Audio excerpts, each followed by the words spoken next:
أعوذ بالله من الشيطان الرجيم بسم الله الرحمن الرحيم الذين قال لهم الناس إن الناس قد جمعوا لكم فاخشوهم فزادهم إيمانا وقالوا حسبنا الله ونعم الوكيل فانقلبوا بنعمة من الله وفضل لم يمسسهم سوء واتبعوا رضوان الله والله ذو فضل عظيم. A dá ọpẹ́ fún Ọlọ́run ọba ó ní ọba tí a dá ọpẹ́ fún òun náà lọ́ba tó ṣe pé ó dá gbogbo nǹkan òun lọ́ba tó ṣe pé ó ń ṣàrísìkí fún èèyàn ó ń ṣe fún ẹyẹ ó ń ṣe fún ẹja ó ń ṣe fún àlìjànú bọ́lọ̀ ń ṣe wá ń ṣàrísìkí fáwọn èèyàn kò dí tàwọn àlìjànú lọ́wọ́ bẹ́ẹ̀ náà ni kò dí tàwọn ẹranko lọ́wọ́. Ọlọ́run ọba yìí náà lọ́ba tó wá ní gbogbo nǹkan òun náà wá lọ́ba tó ṣe pé ẹnìkan ò máa jẹ́ Ọlọ́run ọba kọ́lọ́run ọba yìí tó máa jọ́ Ọlọ́run yìí ẹnìkan ò dẹ̀ ní ìgbàpò lọ́wọ́ Ọlọ́run ọba tá a wí torí pé òun náà lọ́bẹ ẹyọ kan tí ó sì mọ ẹbẹ títí láéláé. Ìkẹ́ Ọlọ́run kó máa bá ànábì wa Muhammad ẹni tó ṣe pé tí ò bá ń ṣọlá rẹ̀ àní mọ Ọlọ́run torí ànábì Muhammad ló fọ Ọlọ́run ọba mà wá tí ò bá ń ṣọlá ànábì wa Muhammad àní mọ ẹni tó ń jí Ọlọ́run kódà àní ṣe ń tàǹpé ní Islam lónìí. Ìkẹ́ Ọlọ́run kó máa bá ànábì wa Muhammad òun àtàwọn aráalé rẹ̀ àwọn sàábé rẹ̀ àti àwa tí a tẹ̀lé ànábì Muhammad náà. Àwọn afọlùbánnáka ànábì wa Muhammad a fi kí àwọn ẹni tó fà ànábì mà wá toro àṣàdédé mà ànábì náà àwọn kan ló fà ànábì mà wá òun náà ni àwọn àfa wa. Ó bẹ̀rẹ̀ látòrí bàbá wa Kéwúgbèmí ó fi dórí bàbá wa Abdulkadir Ṣọlágbẹrú Mudiru Darul Kitab àfa àwọn àfa Ọlọ́run ò mọ́sàbá wà pẹ̀lú àwọn àfa méjèèjì àfa àlùbáríkà àwọn méjèèjì àfi kí gbogbo àfa tó ń bẹ lágbàńlá ayé Ọlọ́run mọ́sàbá wà pẹ̀lú oníkálukú wa o. àfa àlùbáríkà àwọn àfa yìí àfi kí gbogbo àwọn tá à ń jẹ́ mùmínì àti mùsùlùmí òdodo ní gbogbo àgbáńlá ayé a kí wa ní kíkí tó fi ń lọ́lá jù tó ṣe pé òun náà láàmú kíra wa tó bá dọjọ́ gbẹ̀dẹ̀ kìyàmà òun náà ní assalamu alaikum wa rahmatullahi wa barakatuh. Ìkẹ́ Ọlọ́run orí àjẹǹjẹ tán rẹ̀ kó máa bá oníkálukú wa. Náà kí wá ní tọ́pìkì tí a fẹ́ ṣàlàyé fún wa lónìí táwa náà bá ojú là àti kọ síbẹ̀ pé New Year and Christmas celebration and Islam tó túmọ̀ sí pé kí ni view Islam lórí kí mùsùlùmí máa bá wọn ṣọdún Christmas àti kí mùsùlùmí máa ṣọdún New Year. Kí ni tí Islam rí sírú nǹkan báyìí torí pé kí ni Islam gbogbo nǹkan lọ́wọ́ àyè Islam ti kọ́ wa bí Islam ṣe kọ́ wa bá ṣe máa lògbé sí ayé wa bẹ́ẹ̀ náà ló kọ́ wa bá ṣe máa ṣe gbogbo nǹkan. Islam dà gẹ́gẹ́ bí Al-Qur'ani ti wá àti hadith Ànábì wa Muhammad ó serve as compass tó ṣe bóun ló máa tọ́ wa sọ́nà pé òkè tó bá fẹ́ ṣe nǹkan báyìí ni kò gbà tó bá fẹ́ ṣe nǹkan báyìí ni kò ṣe. Kí wá ní tí Islam wá rí lórí rẹ̀ káwọ́ gbé látorí New Year. Kí là ń pè ní New Year? Lórí tọ́pìkì New Year yìí nǹkan méjì ló kó sínú. Kíyàn máa celebrate kíyàn máa ṣe celebration lọ́jọ́ New Year gangan kíyàn máa ṣe fàájì kó máa dunnú tọ́pìkì ọ̀tọ̀ nìyẹn. Tọ́pìkì ẹlẹ́ẹ̀kejì náà wá ní wípé ǹjẹ́ ọdún New Year yìí sọ́dún mùsùlùmí ni àbọ́dún àwọn ẹlẹ́sìn mi gẹ́gẹ́ báwọn èèyàn ṣe máa ń sọ. Káwá gbé láti pé ọdún tá ń pè ní New Year ǹjẹ́ ọdún mùsùlùmí ni àbí kò ń ṣọdún mùsùlùmí. Àkọ́kọ́ náà tàbí àkọ́kọ́ wo New Year tá ń pè ní year ní tá ń pè ní year òun náà ní ọdún kí yẹn máa ka ọdún kí ni tá ń pè ní ọdún òun náà ní gbogbo tí gbogbo wa ti mọ̀ yẹn. Àwọn èèyàn ti wá ṣègbìyànjú jù lọ síwájú lórí bí a ṣe máa mọ̀ nǹka ọjọ́ bá a ṣe máa mọ̀ nǹka oṣù bá a ṣe máa mọ̀ nǹka ọdún tó ṣe pé ní báyìí December 1st 2018 ó máa parí tó túmọ̀ sí pé ọdún kan parí nìyẹn which is 365 days lọ́dọ̀ àwọn onímọ̀ òyìnbó ọdún kan ó fìdí jálẹ̀ a máa wá sí chapter míì which is 2019 ọlọ́run mọ́sà jẹ́ kó bá ogun aláyé. àwọn èèyàn ti ṣe ìgbìyànjú lọ láwọn onímọ̀ láwọn èyí tí ò ń ṣe mùsùlùmí gan àtàwọn tó jẹ́ mùsùlùmí nù wọn bó tẹ̀ jẹ́ pé àwọn tí ò lẹ́sìn náà ló pọ̀ tán ti ṣe ìgbìyànjú yìí lọ. tábà lù ká kọ́kọ́ ṣàlàyé tó kọ́kọ́ ń jí ọdún fún wa ká tó wá wọnú topic kí ni Islam sọ lórí ọ̀rọ̀ ọlọ́dún dé. àmọ́ ká tó wá lè sọ tí Islam sọ agbọ́dọ̀ kọ́kọ́ mọ tó ń jí ọdún má ṣe ṣe ìgbìyànjú òǹkà ọdún àndẹ́yìn tó so mọ́. tábà lọ sọ́dọ̀ àwọn onímọ̀ geography wọ́n jẹ́ ká mọ̀ pé bá a ṣe lọ́dọ̀ àwọn oní geography àtàwọn oníkéwú àmọ́ kó méjèèjì pọ̀ tó láàfẹ́ waste time wa. àwọn onímọ̀ geography wọ́n máa ń pe ọdún kan ní solar year. solar year yẹn làwọn oníkéwú ń pè ní sana shamsiya. wọ́n máa ń pè kan náà ní lunar year. òun làwọn onímọ̀ kéwú ń pè ní sana kọmọríyà. sana shamsiya tá à ń pè ní solar year yìí òun náà ní ọdún tá a fi oòrùn kí là ń pè ní solar tó bá gbọ́ solar system yìí tó ń lo power oòrùn so solar ó ń túmọ̀ ó ń tọ́ka sí oòrùn solar year ọdún tá a fi oòrùn tá a fi kà lunar year ọdún tá a fi ìràwọ̀ tá à ń pè lóṣùpá tá a fi kà. báwo wá la ṣe wá ju ọdún oòrùn papọ̀ mọ́ kàlẹ́ndà. tá bá wo January to December solar year ni which is 365 days. tá bá wo Muharram títí dé gbẹ̀yìn lunar year ni which is ọdún ìjírá. tá bá wo solar year tá à ń pè ní sana shamsiya yìí báwo ló ṣe kàwánà rẹ̀ lọ́dọ̀ àwọn onímọ̀ geography wọ́n ní oòrùn bọ́ọ̀lù ńláńlá kan ni tó dá dúró ó wá tan ìmọ́lẹ̀ ó tàn sí ayé náà dà gẹ́gẹ́ bí bọ́ọ̀lù ayé wá dúró báyìí ó wá dà gẹ́gẹ́ bí iná torchlight tí yẹn bá tàn sí nǹkan mọ̀ kí ẹgbẹ́ yìí ìmọ́lẹ̀ á wà ń bẹ̀ ìgbà yẹn àwọn ibi tí ìmọ́lẹ̀ wà ìgbà yẹn lẹ́yìn wà lọ́sàn-án àwọn ẹ̀yìn rẹ̀ yìí àwọn yẹn náà wà lóru. ṣé wá rí oòrùn yẹn wà ń tiẹ̀ ayé òun náà wá ń dá yí fúnra rẹ̀ bọ́ọ̀lù ni ó wá ń dá yí in its own axis ó ń dá yí fúnra rẹ̀ so ẹ mọ̀ kí alóòrùn tàn sí ayé bí ayé bá wá yí láti irú ibi tó wá yí tó tún wá yí báyìí ẹ ti ka odidi ọjọ́ kan nìyẹn which is 24 hours ìmọ́lẹ̀ oòrùn ló tàn sí ìwà ráǹdì lójú kan tó fi wá ó kúrò níbi tóòrùn ti yọ ó wá padà síbẹ̀ òun là ń pè ní rotation láwọn onímọ̀ geography so 24 hours láfi yí láfi máa ń ka odidi ọjọ́ kan pé 24 hours ni. ṣé wá rí báyé ṣe wá ń dá yí lójú kan fúnra rẹ̀ ayé náà tún wá ń dá yí bó ṣe ń yí ó tún wá ń move ó tún wá ń yí ráùndì oòrùn òun là ń pè ní 365 days tá à ń pè ní odidi ọdún kan. ayé ń dá yí fúnra rẹ̀ yíyí ayé láti ojú kan tó fi padà sí bí òun là ń pè ní ọjọ́ kan 24 hours ìwà máa yí ayé lójú kan ẹ kó fi wá kárí oòrùn láti bíbí tó fi wá yí oòrùn ká tó fi parí òun là ń pè ní revolution kó fi wá padà síbi tó wà òun là ń pè ní odidi ọdún kan which is 365 days tó túmọ̀ sí pé January to December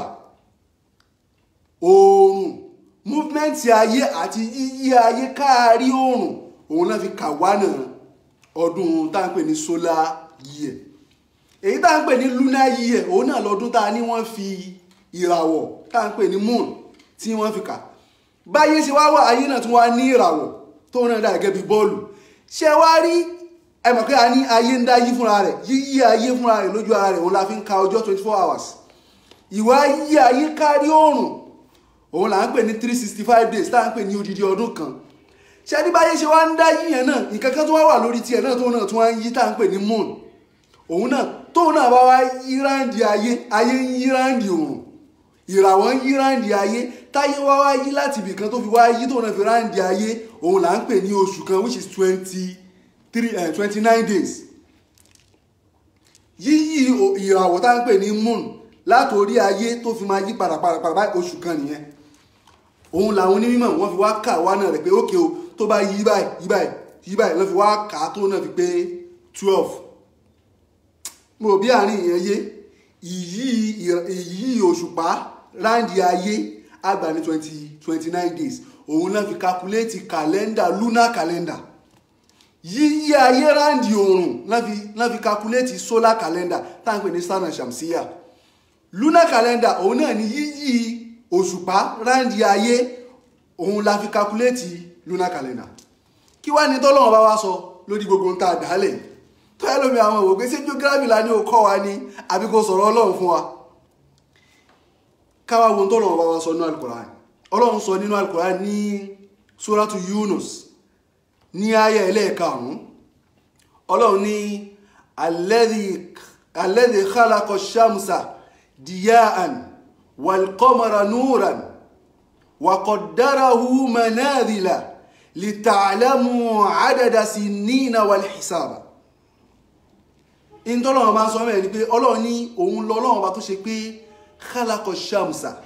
òun dá oòrùn kó máa tan ìmọ́lẹ̀ kó máa tanná wal-qamara nuran òun wá dá oòrùn òun dá ìràwọ̀ òṣùpá kóhun náà máa tan ìmọ́lẹ̀ munir reflected light là ń pè é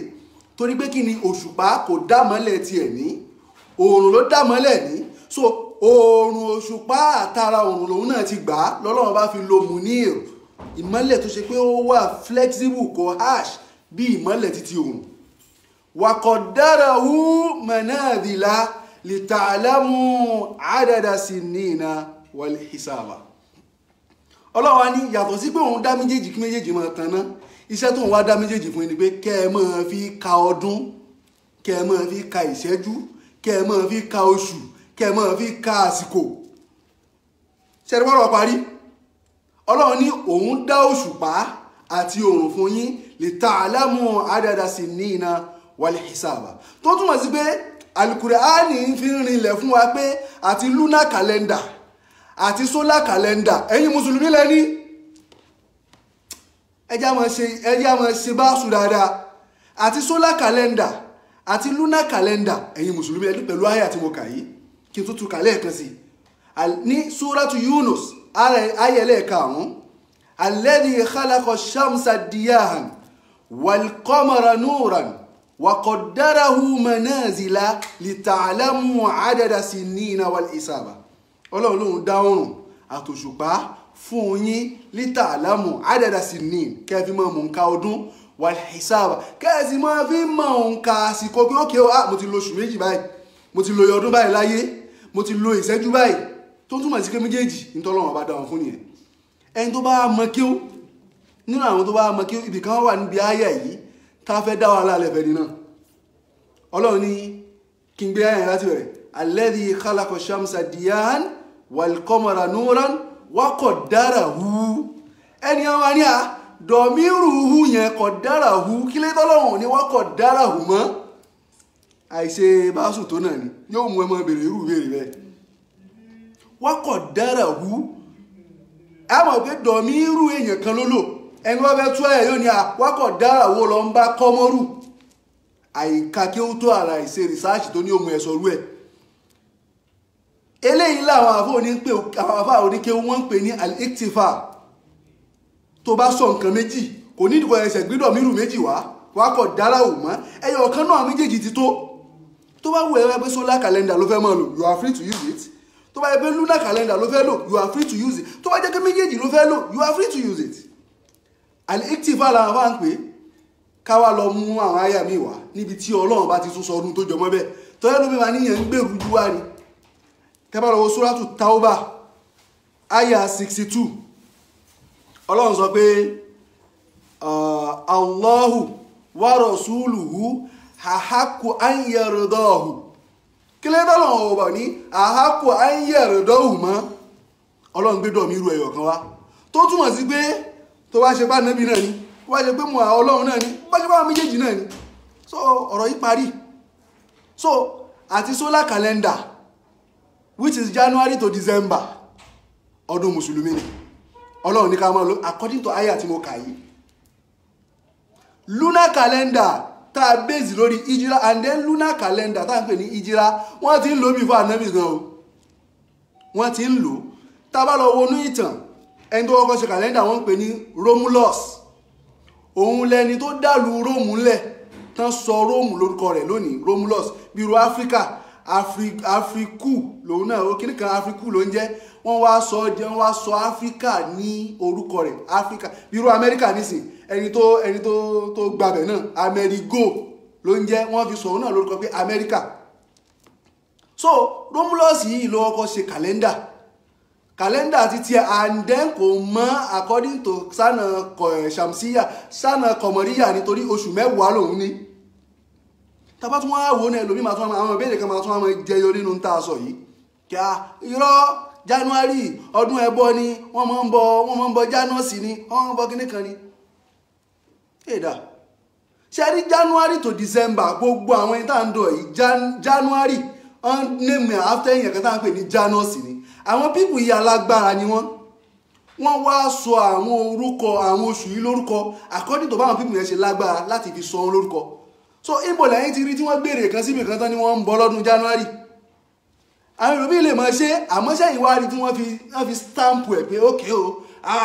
ọdún January bí irú ìsìnká wo orú àti ẹ̀ ń bọ̀ mẹ́ẹ̀ pé ká stamp ẹ̀ pé ókè ọdún January o Janus lẹ́ ń bọ̀ èrè kan wá wà táwọn èèyàn wá ń gbé káàkiri àbí táwọn èèyàn fi ń kọ́lé lásìkò rẹ̀ kò sí náà in táwọn èèyàn ṣe ń bẹ̀ ní pé ọdún January kí a mú ọdún tuntun ká dẹ̀ fi ìdùnnú ká fi hàn inta máa rò kẹlò nígbà tó wá ní kí lè wọ́n fẹ́ dùnnú sí anábì sọ pé kò ń bẹnu àwọn àdìsí pánábì ní kí ẹ mọ̀ fi ojoojúmọ́ dùnnú tó túmọ̀ sí pé àwọn ọjọ́ tó fi lè mọ̀ dùnnú wá tó bá wá kà sọ́sọ́ àwọn ọjọ́ kan pé ókè o Ọlọ́run bá ṣoore fún mi kí n dúpẹ́ nínú ọjọ́ báyìí irú nísìn for example inta ń pè ní alginawu kọ́lọ́run rọ̀yàn lọ́rọ̀ oríṣiríṣi ọ̀nà ló fi rọ̀yàn lọ́rọ̀ tó bá lówó ọ̀rọ̀ ni tó bá lálàáfíà ọ̀rọ̀ ni tó bá mọ̀rọ̀ sọ ọ̀rọ̀ ni tọ́lọ́run bá fún ẹ ní yọ̀ǹda pé mí ẹ̀gùn ọ̀rọ̀ ni nígbà tí wọ́n wá lo January to December tọ́lọ́run ò ní okú tó dẹ̀ kàgbákò tó gé àdúgbò rẹ tọ́lọ́run bá ṣe fún mi yẹ mo fẹ́ fi ìdùnnú hàn àdìsá nẹ́bì kan bẹ́ẹ̀ o ìdèhárù gínà mìíràn ṣókù tó wá jáde pé ó dá January 1 mo fi dúpẹ́ fọ́lọ́run pé èmi náà mú ọdún tuntun Ọlọ́run ò jẹ́ kémi náà sánkú báwọn èèyàn tó ti lọ ṣe lọ ìdí ọdún mi tẹ́mi dọdún mi kò ń ṣe pé mo mọ̀ ẹ́ ṣe Ọlọ́run fún mi lẹ́bùn ni ṣé ìyẹn ta kọ ọ̀rọ̀ ànẹ́bí àbó ta kọ alukur'an ayé alukur'an láti kà fún ayé o fẹ́ni tí ò bá mọ̀ alladhi khalaqa shamsa diya'an wal qamara nuran wa qaddarahu manazila li ta'lamu 'adada sinina wal hisaba ìyẹn lọ báyẹn so ọ̀rọ̀ kọ́rọ̀ ni kí ẹ mọ̀ láwọn kìrìsìtẹ́nì ló di January to December àwọn kìrìsìtẹ́nì gan ò mọ̀ kìrìsìtẹ́nì àwọn ó kàn pé before anabi Muhammad àwọn ẹni tó wá invoke ńgbẹ̀ àwọn bíi Christian náà ni so ṣẹ́rí wọn máa ń kọ́ bílà náà kí Islam tó dé ṣẹ́rí àlà náà ni gbogbo àwọn January to December yìí àti gbogbo àwọn lunar year wọ́n ti ń lò láyé anabi gan lunar calendar tán ń lò wá anabi ló ṣe ń kẹtọ́ báyìí tán ń lò bọ̀dẹ́ tẹ́lẹ̀ ló fi ti jíra la fi bẹ̀rẹ̀ láti máa lo lunar calendar títí Islam wọ́n ti ń lo lunar calendar kí Islam tó dé kò ń ṣe pé Islam ló mú lunar calendar wá anabi mú kẹtọ́ báyìí tán ti ṣe sẹ́yìn ni èyí tí Romulus ṣe lunar calendar ni àwa bẹ̀rẹ̀ láti bàtà náà bí ti ṣe ìjírá láti bẹ̀rẹ̀ sí ní kà so ẹ dákun torí Ọlọ́run mùsùlùmí ló ní January 1 kó fámílì ẹ jáde múyàwó ẹ jáde kẹ́ dúpẹ́ fọ́lọ́run àfáà tó bá ní in tó ń ṣe ò dá ayal Kùránì láti kà yìí àyàfi tó bá fẹ́ takò ọ̀rọ̀ Ọlọ́run àyàfi tó bá fẹ́ takò ọ̀rọ̀ eléyìí tó dáwọ̀ lómi máa sọ wọ́n ní man tashabbaha bi qawmin fahuwa minhum kò sí tashabuhu kankan bí eléyìí alukurani ló sọ pé òun dá fún yín ó dá January to December solar year àti lunar year òun dá fún yín li ta'lamu 'adada sinina wal hisaba ẹ̀yin lẹ ní kò ṣe pé àwọn kan ló ní tẹ́yìn ń lò kò sí tashabuhu kankan bẹ́ẹ̀ so kí mùsùlùmí dunnú lọ́jọ́ January 1 it is Islamic kò sí ní tó takò àyàfẹ́ tó yẹ bá ti dàrú sorry for my word so àyàfẹ́ ẹni tí ò bá mọ̀ tó ń sọ àti káyà Al-Qur'ani fún wa àdẹ̀tí tún fún àwọn nǹkan míì àti tún fi yé wa in tó tún wà lè fa ẹnìkan ní last year tí mo sọ̀rọ̀ yìí ẹnìkan wá ju question kan sí mi ó ní no kò sí tó ń jẹ wọ́n bẹ́ẹ̀ kọ́rọ̀kọ́rọ̀ ní nítorí pé kí ni inna iddata shuhuri inda Allahi 12 ó ní oṣù tọ́lọ́run bá endorse lọ́dọ̀ ara rẹ̀ 12 ni máa ò gé sẹ́lòmí òun ronú kó tó sọ̀rọ̀ ni January to December sí 15 ni ṣebí 12 ni oṣù ìjìlá náà 12 ni so ọlọ́run ẹ̀ ń dọ́sì ẹ̀ náà ayé Al-Qur'ani mi tún nìyẹn o ìwọ tún fi yẹn o tún fi ràn mí lọ́wọ́ ni torí pé January to December and then tàbá tún wà wò kẹ́yìn kí ló dé tí ànábì ò change orúkọ rẹ̀ tí ò change January to December tó fi lẹ̀ bẹ́ẹ̀ ànábì sọ àdìsí kan ó ń bẹnu Tirmizi ó ní ma ahallallahu fi kitabihi fahuwa halal wa ma harrama fahuwa haram inna Allaha lam yakun nasiya ó ní ntọ́lọ́wọ́ wá sọ nínú Al-Qur'an àti nínú hadith pé nǹkan yí èèwọ̀ ni ẹ má ṣe o ẹ gbọ́dọ̀ ṣe èèwọ̀ ni ntọ́lọ́wọ́ bá sọ pé nǹkan yí aláàlí ni ẹ má ṣe o aláàlí ni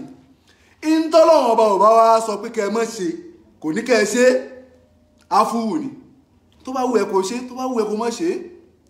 inna Allaha lam yakun nasiyan ọlọ́run ọba ò gbàgbé nǹkan kan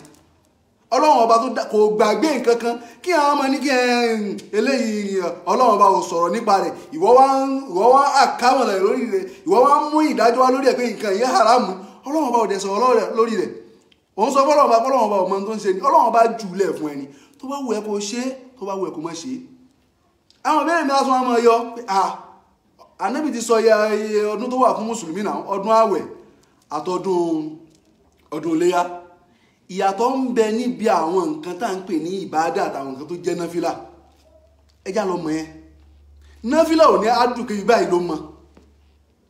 ṣe nínú ọdún iléyá àbọ̀dún àwẹ̀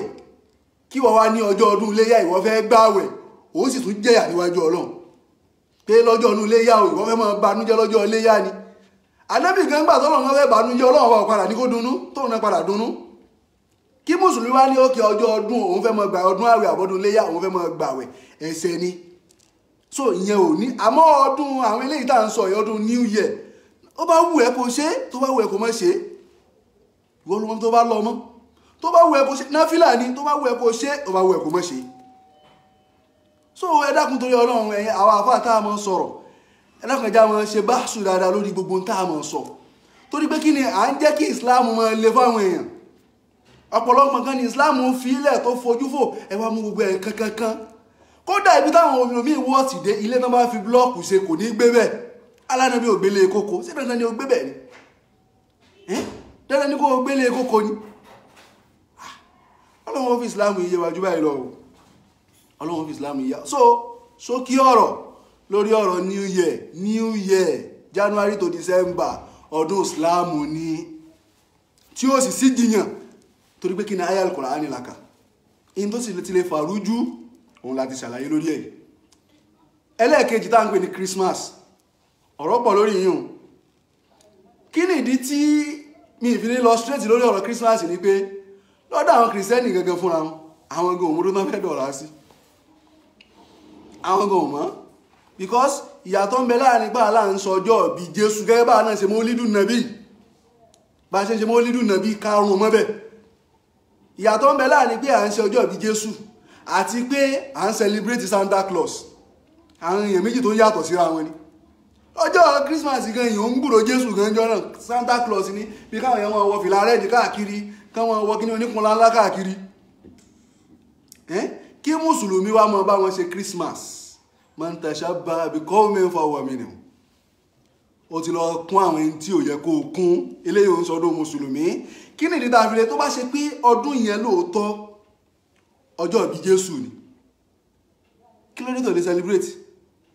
but lọ́dọ̀ àwọn gan ní problem àwọn gan ò mọ kókó wọ́n ń jó Santa Claus papọ̀ mọ́ Jésù nǹkan méjì tó yàtọ̀ síra wọn so bọ̀ tó bá yẹ kọjọ́ bí ànábì Isa ni bí Mọ́lídùn Nàbí yìí ní so kí ló burúkú ṣe àmì ìtàn ń ṣe ní ìsọdún Santa Claus ló ń ṣe so lórí ìyẹn ìrújú wà lórí ẹ̀ kí mùsùlùmí wọn bá wọn wọ fìlà pupa káàkiri kó wọn bá wọn òun ṣòṣì ni òun ṣòṣì so ní Christmas kò ní bá ṣe kankan papọ̀ mọ́ Islam according to tí wọ́n sọ ọ́ dì ẹgbọ́n mi yóò according to pé wọ́n jó mọ́ Santa Claus tó bá ṣe pé wọ́n jó mọ́ Santa Claus wọ́n bèèzì ẹ̀ lórí pé ọjọ́ bí ànábì Ìsá ni kí ló wà ń bẹ́ẹ̀ àwa gan la bá wọn ṣe á fún example kan àdìsí kan ń bẹ nínú Bukhari nípa Ashura àti Tasua ẹlòmí ò mọ̀dí tó fi ṣẹlẹ̀. Ashura náà máa ń gbà làwọn Yehudi máa ń gbà. Ànábì wa rí wọn káwọn àwọn Yehudi wọ́n máa ń gbà àwẹ̀ yẹn. Ànábì wa bèèrè pé kí ni ìdí tẹ́ fi ń gbà? Aláwọn fi ń dúpẹ́ lọ́wọ́ Ọlọ́run pé Ọlọ́run la Ànábì Musa lọ́wọ́ Fáráò làwọn fi ń fi ọjọ́ ìlànà fi ń dúpẹ́. Ànábì wa ní àwa gangan la lẹ́tọ̀ọ́ sí ká máa ṣe ń tẹ̀ ń ṣe yìí ó dà ìyẹn tún fẹ́ yọ̀ kan kún ní Tasua fi wọ̀ la fi ń gbà àwẹ̀ méjèèjì Ashura àti Tasua. Ẹ mọ̀ pé Ọlọ́run ọba lo àwọn Yehudi láti fún Ànábì ní wáàyí yẹn ni torí pé kí ni tànábì ò bá rí wọn kán máa gbà ó possible kánábì wọn sọ̀rọ̀ ń parẹ̀. So tó bá ṣe pé kírísítíẹ́nì lóòótọ́ wọ́n ń ṣe Christmas ọjọ́ bí Ànábì Ìsá mùsùlùmí gan lẹ́tọ̀ọ́ sí jù wọ́n lọ but tí mùsùlùmí ò fi lẹ́tọ̀ọ́ sí ni pé Santa Claus ló ń ṣe. So ìwọ tó bá ti ra fìlà pupa tó ti rẹ̀ pupa sílé ọba bó ti ṣe o torí pé kò sọdún Ànábì Ìsá ló ń ṣe. Ẹni tó bá sì ti ṣe ń tọ́lọ́run ọba ò fẹ́ Ọlọ́run ọba lóhun fìyà jẹ. So Ọlọ́run ó fi ẹ̀sìn Islam yìí ó fi yé wa jù báyìí lọ. Ọlọ́run dẹ̀ ní sọ wá nù gbogbo àwọn tá a jẹ́ oní gbogbo nǹkan lé kankan ó lè lọ nífẹ̀ẹ́ lè ní kí ẹ̀wọ̀n máa wọ àwọn satin gbogbo àwọn tó ń ṣe ní àwọn ìlú Nàìjíríà ẹlòmí fẹ́ lè ní kí ẹ̀wọ̀n máa wọ agbádá kó máa wọ jàlámíà nìkan. Ẹ mọ̀ yẹ dákun àwọn àfáà tá à ń sọ̀rọ̀ ẹ mọ̀ jà mú Islam ò le rárá. So khulasatul qawl January 1 ọdún mùsùlùmí ni understatement ni kí ẹ mọ lọ́dún àwọn nǹkan ni tó bá wù ẹ́ kó ṣe àmọ́ aláṣẹ bí lè pé náà fìlà ni ẹgbọ́n mi aláṣẹ bí tó bá wù ẹ́ kó ṣe tó bá wù ẹ́ kó má ṣe àmọ́ kéèkì àníyàn fi ń kọ́ sí àwọn kìrìsìtẹ́nì ọ̀rọ̀ kọ́rọ̀ ni. So هذه التذكرة فمن شاء اتخذ إلى ربه سبيلا سبحان ربك رب العزة عما يصفون والسلام على المرسلين والحمد لله رب العالمين.